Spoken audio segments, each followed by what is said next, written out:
ওয়ালাইকুম রহমতুল্লাহ। যারা ইনকিউবেটর ব্যবহার করেন, অনেক সময় এটা কিন্তু আমার হ্যাসার স্যাটার মেশিন, আমাদের করতে আছে স্যাটার মেশিন। তো হ্যাসার মেশিন স্যাটার মেশিনের সেন্সরটা একই জায়গায় একই স্থানে রাখা দরকার। এই যে যেটা দেখতেছেন, এটা আমার কিন্তু সেন্সর। এখানে দুইটা সেন্সর রয়েছে, একটা আর্দ্রতা এবং একটা তাপমাত্রা। তবে একটা জিনিস আপনারা করতে হবে মাঝে মাঝে, সেটা হচ্ছে খুব জরুরি। সেটা যখন আপনার হ্যাঁসারে বাচ্চা বের হয়, বাচ্চার শরীর থেকে কিন্তু বিভিন্ন কণা বের হয়, যেগুলা আবর্জনা ময়লা হয়। এগুলা যেহেতু ফ্যান চলে ভিতরে, এই ফ্যানের দ্বারা এগুলো কিন্তু বিভিন্ন ভাবে উড়ে বেড়ায়। এই সেন্সর কিন্তু মাঝে মাঝে আপনারা টিস্যু দিয়ে হোক, নরম ন্যাকড়া দিয়ে হোক, মাঝে মাঝে মুছে দিবেন।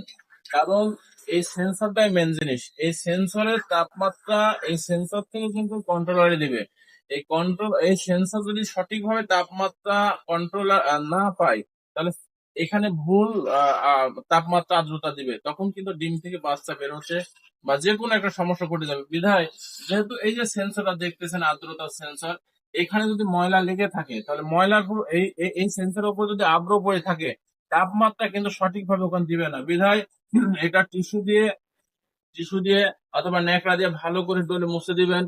এই যে তাপমাত্রা যে সেন্সরটা, এটা মুছে দিবেন অথবা ফু দিবেন। এবং ফু দিয়ে এই যেহেতু এখানে ছিদ্র আছে, যে তাপমাত্রার এই যে সেন্সরের এখানে ছিদ্র আছে, এই ছিদ্র দেখতেছেন, এর মধ্যে কিন্তু ধূলিকণা ঢুকে যায়।